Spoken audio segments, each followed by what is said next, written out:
tema kita pada malam hari ini adalah tentang preview tes bakat berbasis AI, kenali potensi diri dan tentukan arah sukses. Bukan rekweton ataupun bukan cakodam. Kenapa kemudian tema ini muncul? Jadi bisa jadi sudah banyak ya ikhtiar, sudah jual ini, jualan itu gitu ya. Kemudian sudah bisnis ini, bisnis itu, ya usaha ini, usaha itu, investasi ini, investasi itu. Tapi ujung-ujungnya apa? Ujung-ujungnya kembali ke setelan awal, yakni rekruton, kemudian cek kodam. Dan ternyata Bapak Ibu, teman-teman semua, ini merupakan satu eh, kecenderungan ya. Kalau kemudian kita coba baca, ternyata ada semacam krisis depresi spiritual yang terjadi pada jiwa seseorang. Dan kemudian tema kita angkat pada malam hari ini karena salah satu sebabnya itu adalah ini, ya. Ternyata ada fenomena itu. Jadi ketika menghadapi persoalan-persoalan yang begitu pelik di dalam kehidupan, ternyata orang-orang di luar sana itu bukan kembali kepada Tuhan ya, bukan kembali kepada Allah, bukan kembali kepada agama, tetapi malah justru yang terjadi seperti itu. Dan ini ada karena kita bukanya di sumber open source ini. Ya, semua orang bisa mencari. Nah, kami mengusulkan kepada Bapak-Bapak, teman-teman semua untuk mengikuti tes bakat. Kenapa tes bakat? Karena ini berdasarkan penelitian dan riset. Dan saya mencermati ini masih inline dengan disiplin ilmu Islam. Ya, jadi sangat mendukung. Kemudian cepat, akurat. Ya, yang menarik itu adalah bisa di-leverage-kan. Jadi bisa ada daya ungkitnya, bisa dapat komisi dengan komisi yang besar, ada bimbingan dan mentoring, dan bisa menjalani hidup dengan lebih baik lagi, hidup baru. Nah, namun kemudian ada beberapa catatan ya. Apakah tes bakat dan potensi ini bisa jadi syirik? Bisa jika seseorang itu meyakini bahwa metode tersebut menentukan takdir atau mempengaruhi kehidupan lebih dekat atau lebih dari ketetapan Allah. Jadi jangan sampai metode ini kita jadikan sebagai metode merubah takdir. Ya, yang pertama ini. Kemudian yang kedua, jika menggantikan tawakal dan doa. Jadi setelah ini kemudian kita tidak berdoa, tidak tawakal, tidak berikhtiar gitu ya. Dan lebih percaya kepada metode itu. Ya, hasil tesnya seperti ini. Pokoknya saya percaya penuh gitu. Tidak percaya lagi sama Allah. Nah, ini berbahaya. Kemudian yang ketiga, menimbulkan keyakinan yang bertentangan dengan syariat. Misalnya mempercayai hari-hari tertentu, kemudian hari itu akan mendatangkan keberuntungan, ataupun hari itu akan bisa mendatangkan kesialan. Nah, ini tidak diperbolehkan yang seperti ini, Bapak Ibu. Hanya diperbolehkan jika digunakan sebagai alat bantu analisis kepribadian seseorang, atau kita gunakan sebagai alat mendeteksi kecenderungan. Kita itu cenderungnya bagaimana sih gitu. Ya, punya kelebihan apa, punya potensi apa, punya kekurangan apa gitu. Kemudian yang kedua, jangan sampai meyakini hasilnya itu 100% pasti benar. Ya, apalagi kalau kemudian dikaitkan dengan hal yang gaib yang tadi.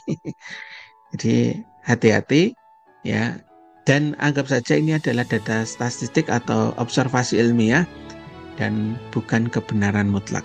Jadi ada tetap disclaimer ya untuk kemudian menggunakan tes alat bantu ini. Baik, Bapak Ibu, teman-teman semua, bagaimana mengenali potensi diri kita dan bagaimana kita itu bisa mengoptimalkan. Ternyata ketika kita berbicara tentang kenali diri, kita belajar tentang kenali pusat pengendali diri. Nah, pusat pengendali diri manusia itu apa? Ternyata adalah otak. Jadi semua yang berkenaan dengan hidup kita atau arahan perjalanan pikiran kita itu bermula dari yang namanya otak ini. Maka ada kata-kata hikmah dari ulama-ulama kita yang mengatakan man arafa nafsahu faqad arafa rabbahu. Orang yang mengenal dirinya itu akan mengenal Tuhannya. Jadi tes ini nanti itu akan menentukan di mana otak akan bekerja. Titik mana yang lebih banyak difungsikan.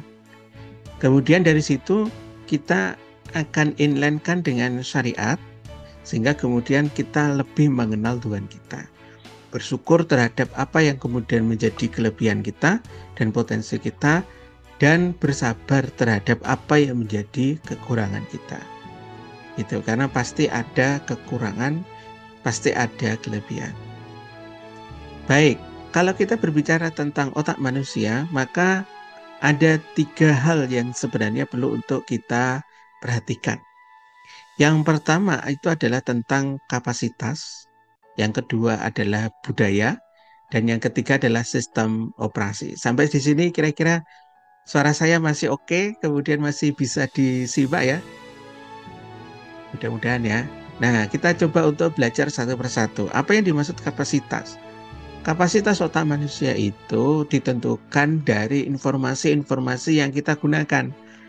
Sering mengakses apa, gitu ya. Dapat informasi dari mana, media yang sering kita gunakan apa, itu akan menentukan besar dan kecilnya kapasitas otak kita.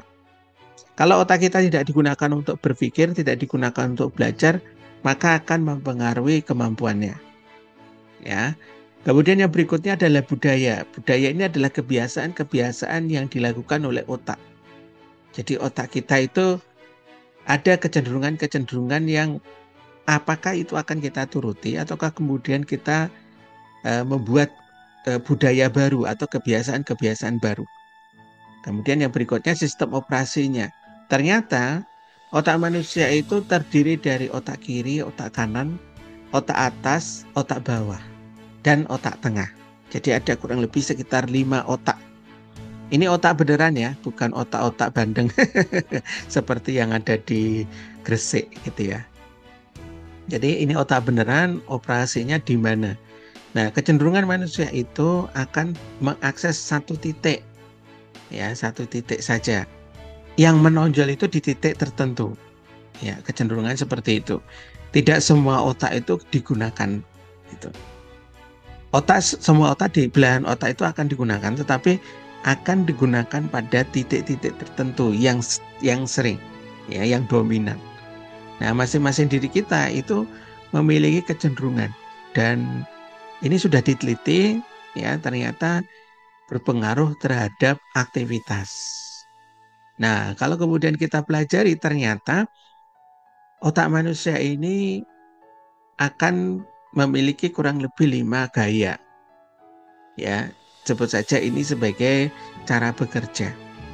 Untuk sebelah kiri, untuk aktif dan spesialis, ini mewakili otak kiri. Ya, kemudian yang di tengah ini 2 dan 3 dan 4, ya, di urutan yang ketiga dan keempat ini mewakili otak kanan.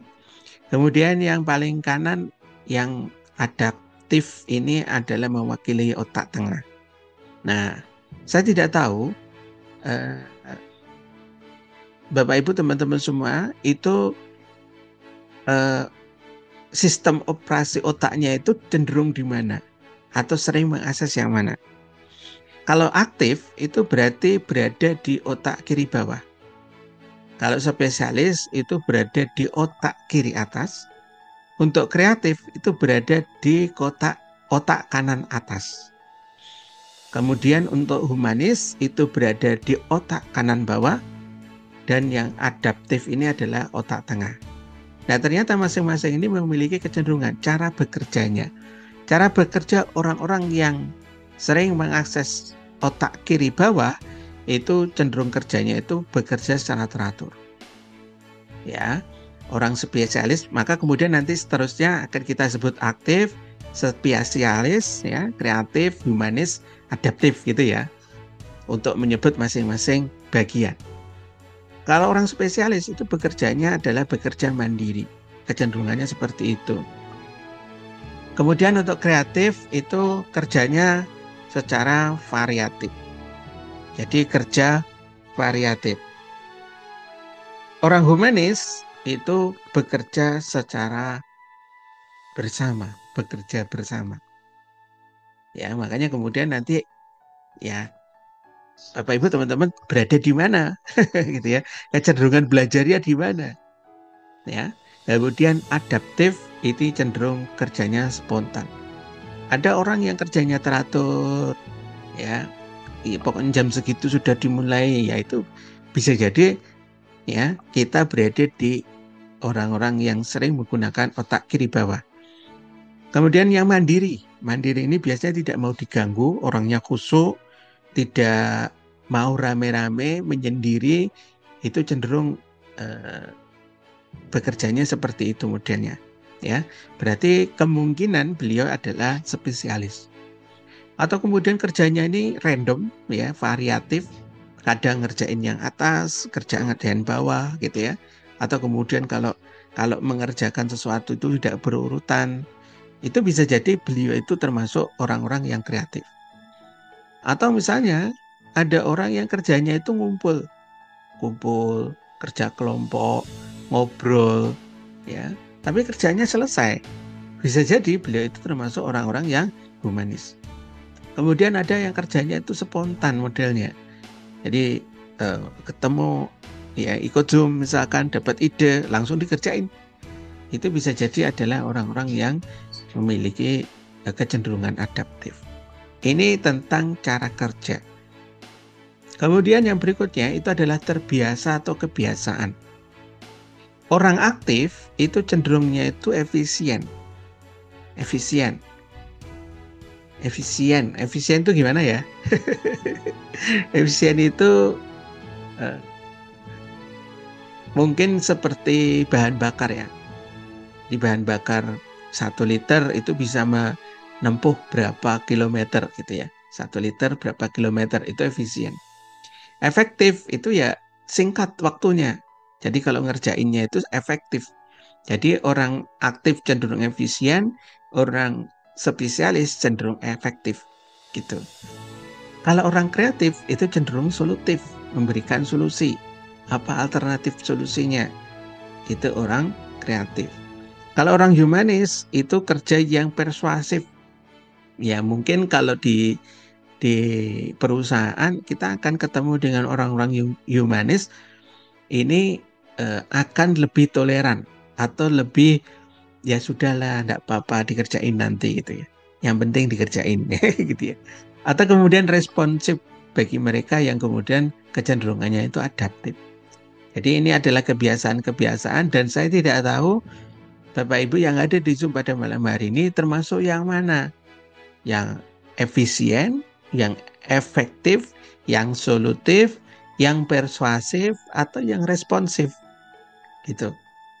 Nah nanti perlu untuk kemudian tes sebaiknya supaya kemudian tahu, oh saya ini termasuk orang yang persuasif misalkan. Nah seperti itu. Kemudian yang berikutnya lagi ada kecenderungan pandai dalam bidang apa. Ternyata masing-masing diri kita itu punya kelebihan, punya potensi. Nah potensinya itu kalau orang aktif itu ketelitian dalam bekerja. Jadi teliti orangnya. Kalau ketemu dengan orang yang teliti banget dalam kerja, rapi, maka bisa jadi beliau adalah orang aktif. Ya, atau kemudian orang yang suka mengejar akurasi. Jadi tidak terburu-buru, tapi tepat sasaran. Itu bisa jadi orangnya adalah spesialis. Atau ada orang yang mencipta produk. Nah, ini kalau kemudian ketemu dengan beliau ini asik ya, produknya baru terus.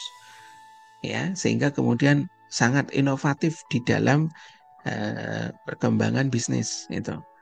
Atau ketemu dengan orang yang humanis, membangun kerjasama, paling enak kalau misalnya ketemu dengan beliau. Tapi kerjasama terus gitu ya. Atau kemudian ketemu dengan orang yang adaptif itu lebih taktis ya.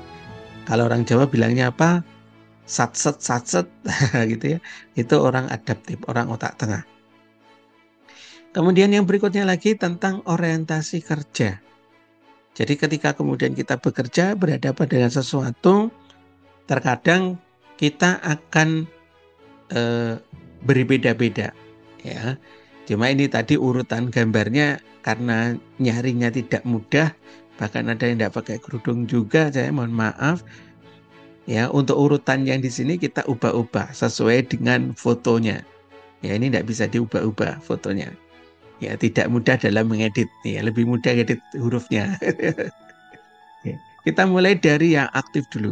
Ya, orang aktif itu cenderung interaksinya itu dengan benda. Jadi kalau berbisnis, bendanya ada. Itu akan lebih memacu dia. Memacu untuk segera bergerak. Kemudian komisinya itu konkret, nyata. Ya, itu sangat menarik bagi orang yang aktif. Nah, orang spesialis, hal yang seperti itu kurang menarik. Menariknya bagaimana? Kalau kemudian ada proses. Prosesnya jelas, alurnya jelas, sistemnya itu ada.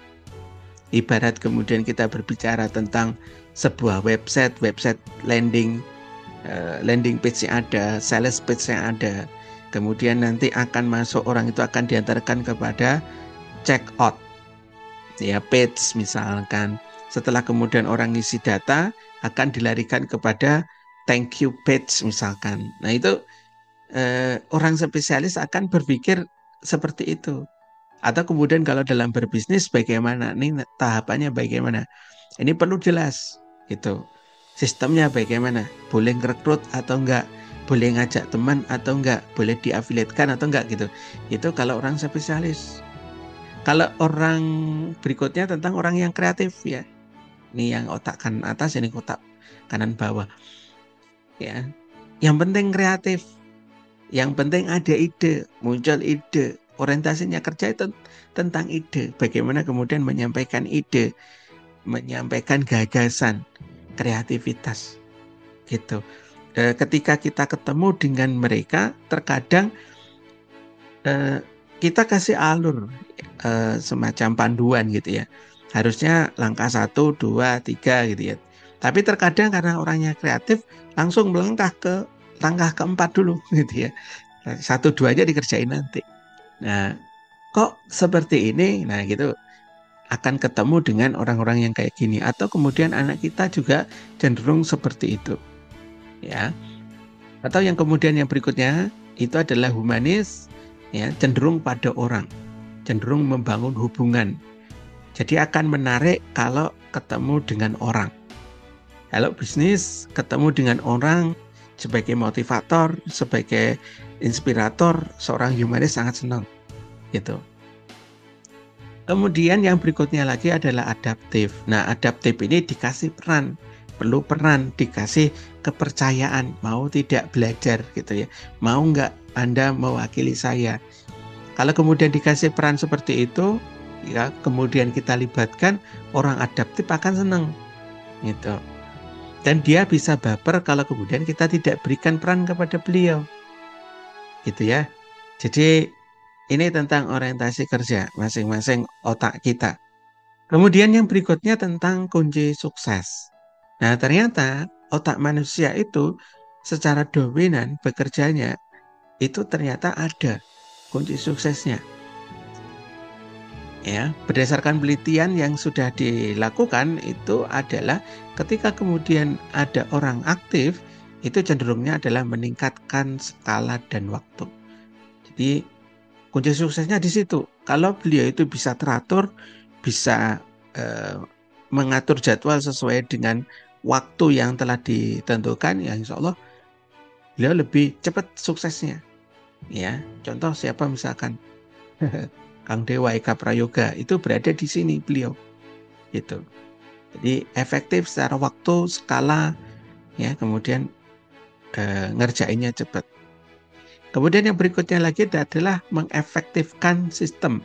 Untuk orang spesialis itu akan lebih asik kalau mengefektifkan sistem. Jadi kalau kemudian sistemnya itu lebih efektif, itu akan lebih menarik gitu orang spesialis. Kalau orang kreatif bagaimana? Orang kreatif itu yang dilakukan adalah kapitalisasi aset. Jadi kalau asetnya itu berkembang, beliau lebih senang. Jadi kalau jualan itu tidak ecer, beliau tidak terlalu ngecer, tidak satu-satu, tidak ke retail itu, beliau lebih senang kepada ya mungkin secara bisnis itu B2B, bisnis to bisnis gitu. Jadi langsung menyentuh pada market yang lebih besar. Itu adalah orang-orang yang kreatif.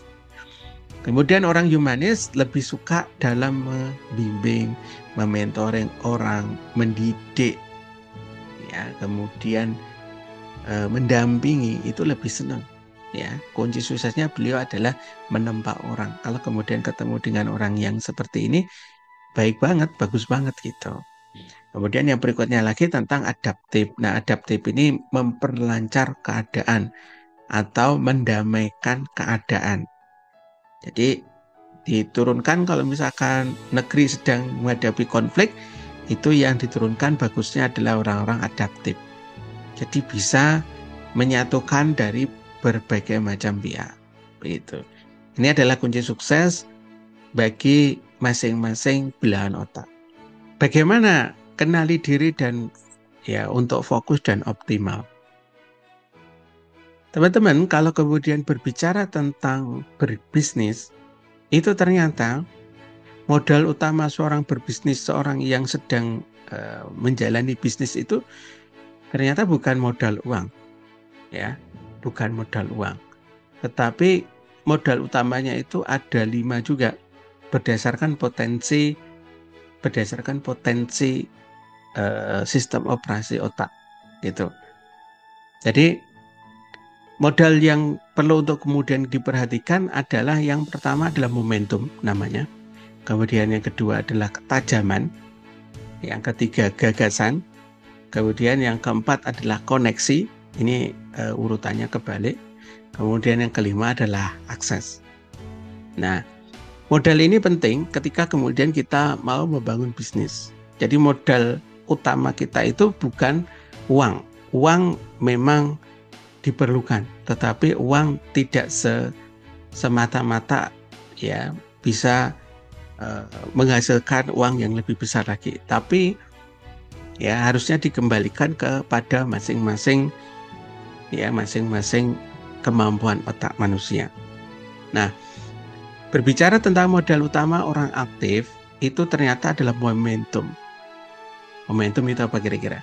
Momentum itu adalah satu kejadian di mana akan menghasilkan sesuatu yang lebih besar lagi atau lebih cepat lagi. Itu adalah momentum atau memberikan satu pengingat yang jauh lebih kuat. Misalkan momentum Maulid Nabi, berarti kita ingat bisnisnya dimulai pada Maulid Nabi, nah gitu. Atau kemudian 17 Agustus, itu berarti momentum.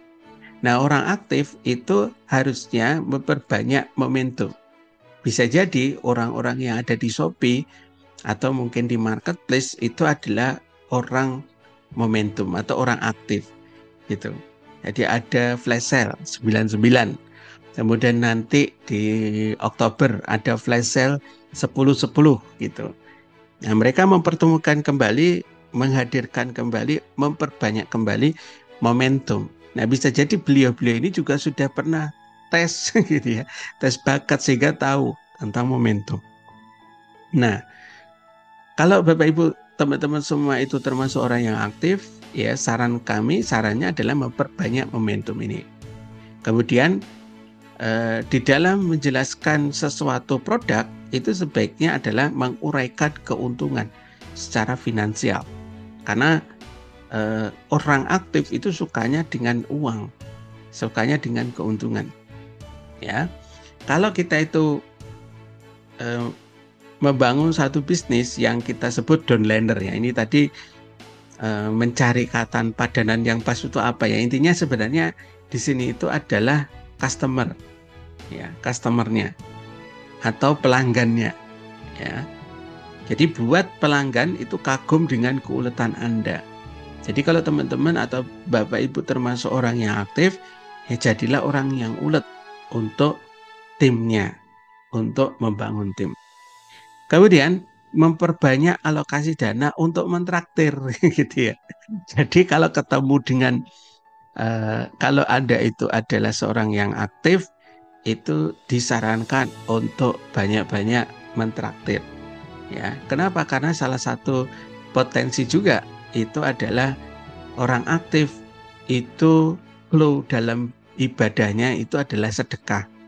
Gitu. Jadi orang aktif akan cenderung bahagia, ya merasa kaya kalau berbagi. Gitu. Berbaginya adalah berupa uang. Maka sarannya itu adalah memperbanyak alokasi dana di dalam mentraktir timnya atau orang-orang terdekat, kolega bisnisnya dan seterusnya. Ya. Kemudian tetap memperhatikan keuntungan secara konkret dari bisnis itu. Ya, mungkin nanti bisa dipadu padankan ya. Jadi dana traktirannya berapa harus menghasilkan konkret profit berapa gitu. Jadi balik gitu ya. Jadi orang aktif ini pinter di dalam menggulung dana itu. Kemudian dari mentraktir ini ya buatlah downliner atau customer atau pelanggan itu kagum dengan kedermawanan Anda. Gitu. Makanya banyak orang-orang yang ajaib di sini dengan cara sedekah. Gitu. Ya. Ini tentang modal utama orang aktif. Kemudian yang kedua adalah tentang modal utama orang spesialis. Ya, modal utamanya adalah ketajaman. Jam. Ya. Maka saran yang bisa dilakukan bagi orang yang spesialis itu adalah uraikan produk Anda secara sistematis. Karena tadi kan membangun sistem ya beliau itu. Beliau itu kan sukanya pada proses membangun sistem. Ya, ada alurnya. Maka sebaiknya produknya itu didetailkan, diuraikan dalam bentuk secara sistematis. Ya. Kemudian tugas berikutnya itu adalah analisa. Karena ini bentuknya adalah sebuah sistem, maka orang spesialis diminta untuk menganalisa. Mengapa konsumen atau customer itu perlu membeli produk Anda? Terkadang ketika kemudian berbicara tentang sistem kan tidak mudah, gitu ya. Ini jualan apa sih sebenarnya kan gitu. Customernya nggak tahu, maka kemudian seorang spesialis perlu untuk menganalisa kenapa mereka itu perlu beli produk kepada kita. Nah ini harus dicari nih alasannya, alasan kuatnya. Kenapa beli produk ke kita bukan beli produk ke orang lain atau ke affiliate lain atau ke pesaing bisnis yang lain, kompetitor yang lain gitu. Nah, di sini karena ini berbicara tentang sistem, ya maka kemudian buat customer itu kagum dengan kepandaian Anda. Gitu. Jadi berbeda ya, kalau tadi itu dengan keuletan, kalau di sini dengan kepandaian.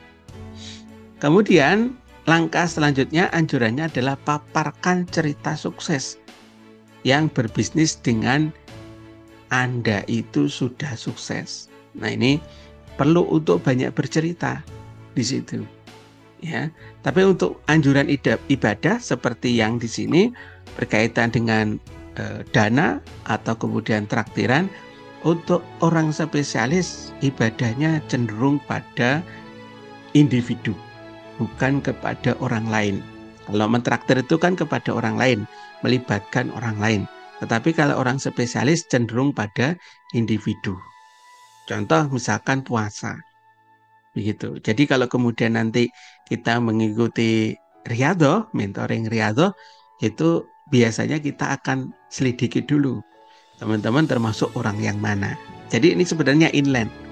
Ya, inland dengan mentoring kita. Kalau misalnya teman-teman termasuk orang spesialis, tidak kita minta untuk banyak sedekah. Gitu. Karena bahaya. Karena orang spesialis ini cenderung menghitung. terhadap duit itu menghitung. Jadi ketika kemudian mau mengeluarkan duit, itu dihitung dulu. Dan di dalam sedekah itu berbahaya orang yang menghitung duit itu. Kembalinya berapa ya nanti? Karena konsep sedekah kalau kemudian pengen ajaib itu dilupakan. Sedekah dilupakan. Karena konsep hadisnya itu adalah ketika kita itu sedekah dengan tangan kanan, maka jangan sampai tangan kiri itu melihat. Ataupun sebaliknya. Artinya apa? Artinya sebenarnya di dalam sedekah itu perlu ikhlas dan sembunyi-sembunyi. Jangan sampai kemudian orang lain tahu atau tangan kirinya tahu. Itu. Dan dilupakan, bukan dihitung. Nah, kalau kemudian berbicara tentang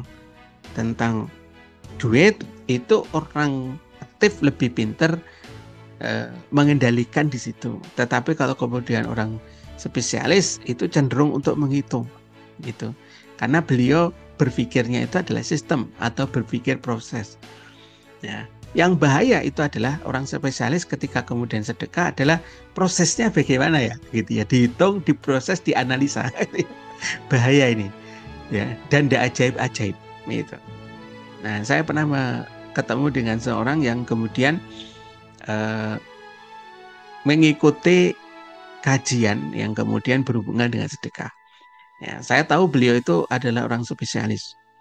Ya, akhirnya kemudian sedekah semua gajinya.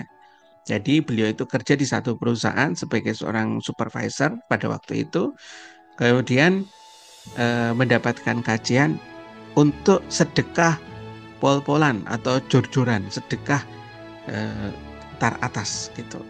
Jadi sedekah dengan yang terbaik. Ya, akhirnya kemudian gaji di bulan ketiga itu full disedekahkan. Itu.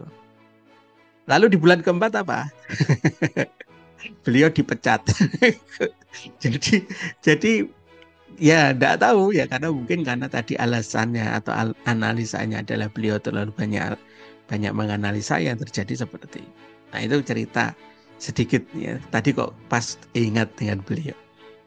Nah, berikutnya yang ketiga tentang orang kreatif. Nah, orang kreatif itu modal utama di dalam bisnis itu sebenarnya adalah gagasan. Nah, kalau nanti Bapak Ibu teman-teman semua tahu bahwa Anda termasuk orang yang kreatif, maka cara untuk berbisnisnya itu bagaimana mengekspresikan kemampuan dalam berpresentasi. Kalau saya kan cenderung begini ya. Ya, harusnya ketika kemudian saya termasuk, misalkan saya orang kreatif, harusnya tidak seperti ini. Harus mampu mengekspresikan, gitu ya. Mengekspresikan benar-benar. Sampai kemudian peserta atau itu kagum, ya. Orang yang melihat presentasi kita itu kagum.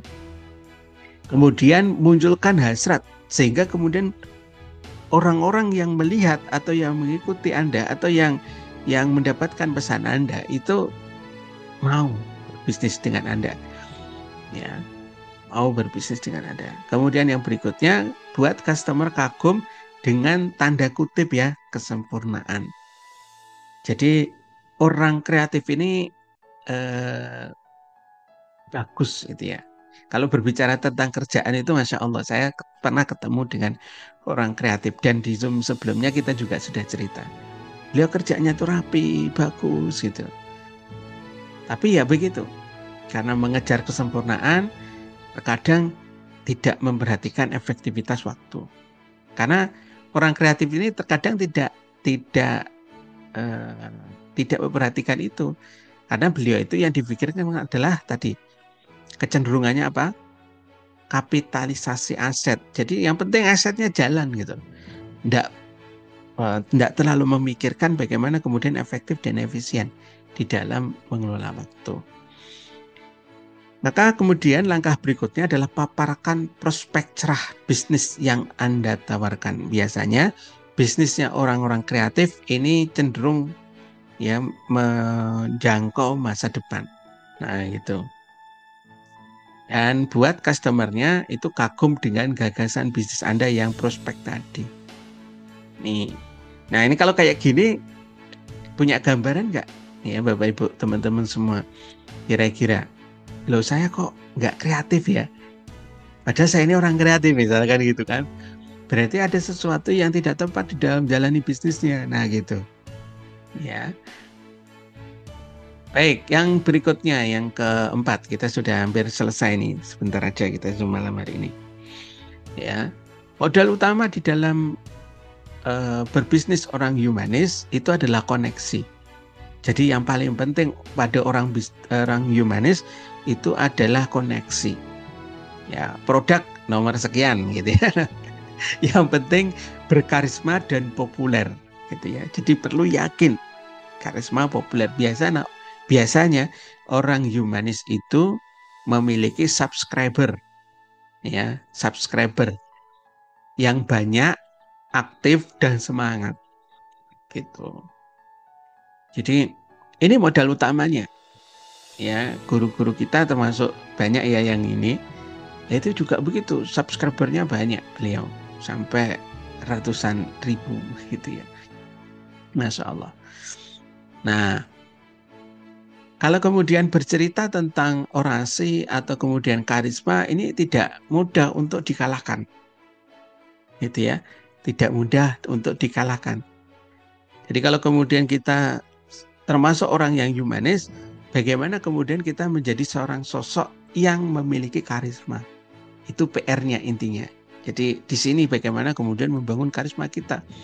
Jadi penting untuk orang humanis itu membangun personal branding, Bapak Ibu. Gitu ya. Berbeda dengan teman-teman sebelumnya tadi. Kalau yang sebelumnya itu tidak terlalu memperhatikan personal branding, nomor kesekian. Kalau yang ini itu cenderung untuk membangun personal branding. Ya, karena di sini perlu untuk kagum dengan pesona kita, pesona Anda. Waduh, Masya Allah. Kemudian berbanyak mendengar orang, karena beliau ini termasuk orang motivator, ya, inspirator. Itu terkadang orang yang menginspirasi atau orang yang sering ngisi di depan itu kan tidak mendengar orang. Itu. Maka penting untuk bagi beliau agar naik makom atau naik derajatnya atau naik ini ya kualitas dirinya itu adalah mendengar, banyak mendengar gitu. Kemudian raih hati mitra bisnis Anda dengan mendengar itu. Kemudian jadilah mentor kehidupan bagi mitra bisnisnya. Ini tantangan ya, tantangan. Nah kalau kayak gini teman-teman nggak tahu ketika kemudian jalani bisnis dan ternyata Anda termasuk orang yang humanis bagaimana gitu ya. Mungkin dalam konteks ini tanda kutip wajar kenapa kemudian bisnis kita nggak jalan. Karena kita tidak tahu tentang potensi diri kita dari asal. Ya, dari dalam diri kita itu yang mana. Ya, karena ya itu tadi, ini ditentukan dari mana? Ditentukan dari titik operasi otak kita tadi. Jadi sistem operasi otak itu paling tidak kurang lebih 5 poin itu. Ya kalau ndak otak kiri bawah, otak kiri atas, otak kanan bawah. Orang humanis termasuk otak kanan bawah. Ya. Dan dia ini Masya Allah ya, suka TP-TP gitu. Maksudnya kalau berbicara tentang cinta, beliau ini adalah pakarnya gitu. Bicara tentang cinta. Nah, berikutnya bangun downliner atau customernya ya, itu kagum dengan keakraban. Jadi yang paling penting itu adalah akrab dengan customer. Jadi seorang humanis itu perlu akrab dengan customer. Ya, jangan terlalu menjaga jarak walaupun seorang motivator hebat, seorang inspirator hebat. Itu. Gitu ya, kira-kira. Dan yang terakhir tentang modal utama orang adaptif itu adalah akses. Nah, aksesnya bagaimana? Jadikan bisnis Anda sebagai ibadah. Ya, sebagai ibadah untuk menolong orang lain. Ini tidak mudah untuk prakteknya, Masya Allah. Ya, menjadikan bisnis kita untuk ibadah, untuk menolong orang lain. Kalau Anda termasuk orang yang adaptif, ya ini jadi berbeda di dalam konsep kompetitor. Kalau di di dalam pembahasan sebelumnya, 4 model yang sebelumnya itu kompetitor menjadi tantangan di dalam bisnis. Tapi kalau kemudian Anda adaptif, tidak, modelnya tidak kayak gitu ya. Tapi kompetitor adalah bagian dari mitra gitu, bagian dari mitra untuk saling menolong. Nah, ini kan tidak mudah gitu ya. Nah, kemudian yang berikutnya, dedikasikan kesuksesan bisnis Anda untuk menolong bisnis orang lain. Nah, ini juga tidak mudah. Prakteknya itu tidak sederhana. Ya. Dan buatlah customer atau pelanggan kagum dengan pengorbanan Anda. Gitu, teman-teman. Ini modal utama di dalam jalani bisnis. Jadi flow bisnisnya itu yang mau kita ambil yang mana. Nah, itu sangat tergantung kepada masing-masing diri kita. Nah, kalau di kuadran rezeki sendiri bagaimana, Mas? Kuadran rezeki sendiri itu alhamdulillah sudah mendekati. Ya, walaupun masih perlu penyempurnaan. Jadi mendekati terhadap apa yang menjadi modal utama kami. Gitu, sudah menjalankan termasuk apa-apa yang kemudian diarahkan. Memang ada beberapa yang masih belum, ya. Itu kira-kira, teman-teman. Ada yang mau nebak kira-kira saya apa? Modal utamanya apa? Boleh, teman-teman. Nah, berikutnya, ketika kemudian kita tidak tahu tentang potensi diri kita, diibaratkan itu seperti ini, wrong habit, ya, wrong habitat.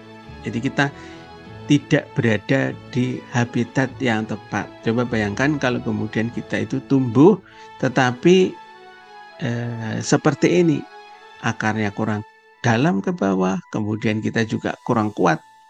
Akhirnya kemudian nanti ya boleh dibilang ini adalah gersang gitu.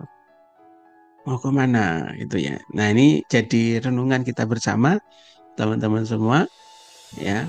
Kalau kemudian kita tidak mengetahui tentang potensi dasar kita. Gitu.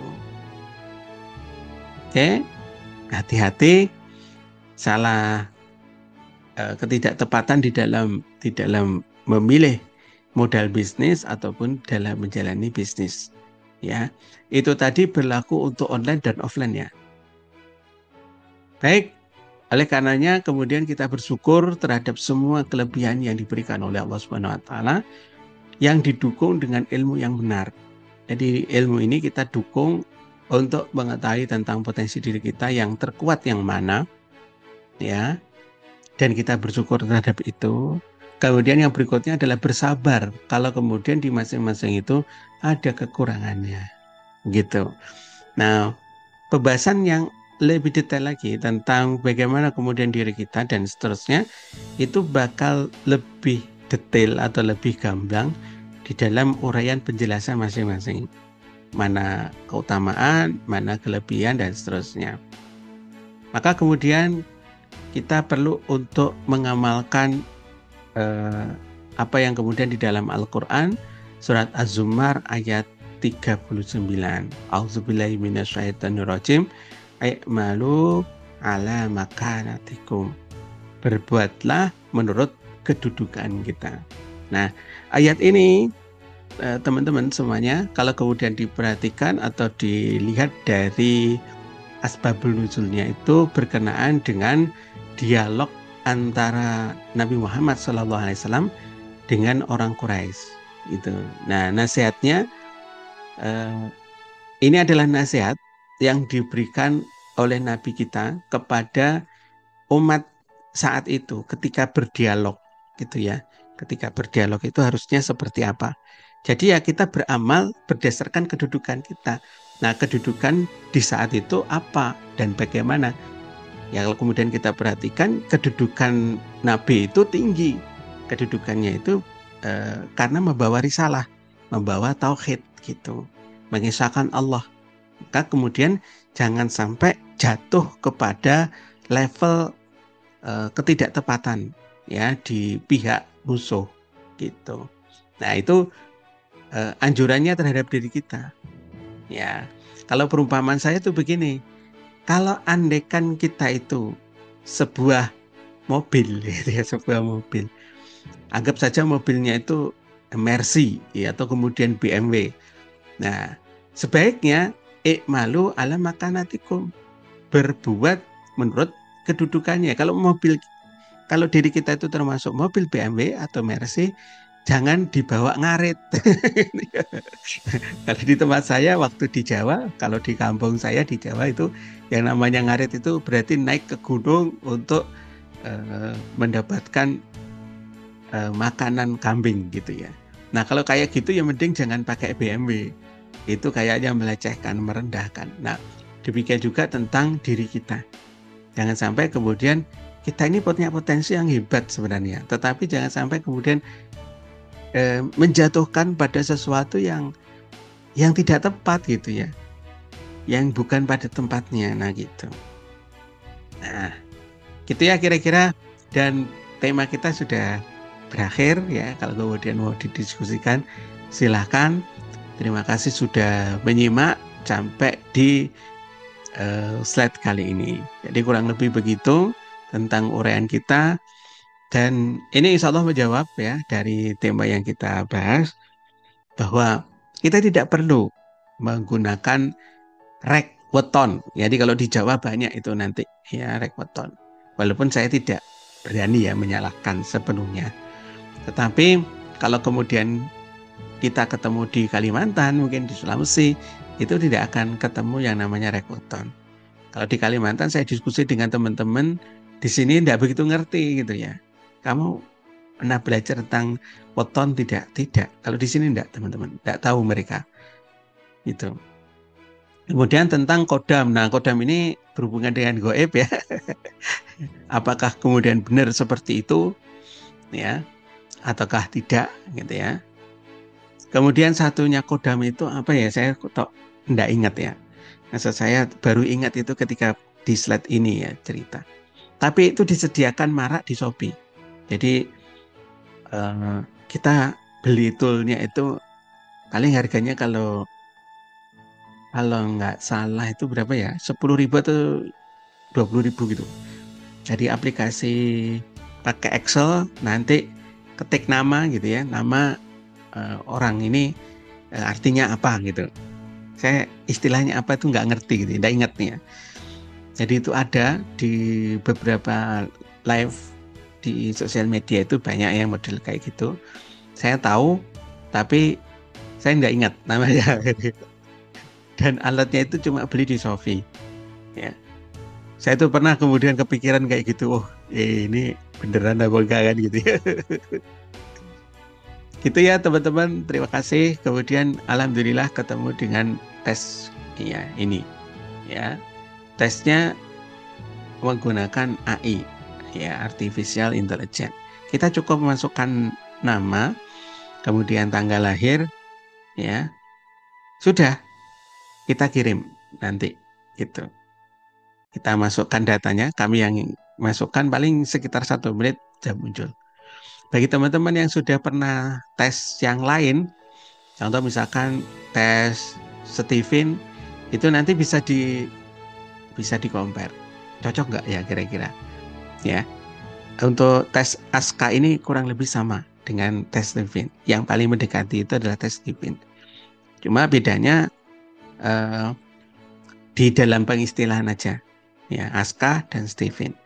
Kemudian yang kedua, dari segi pengambilan datanya. Kalau Stephen itu pakai sidik jari, kalau di ASKA ini pakai artificial intelligence. Gitu. Kalau pakai sidik jari tidak mudah untuk diafiliatkan. Gitu. Sempat kepikiran untuk mengafiliatkan Stephen, ya, tetapi waktu itu tidak ketemu cara formulanya yang paling tepat itu gimana.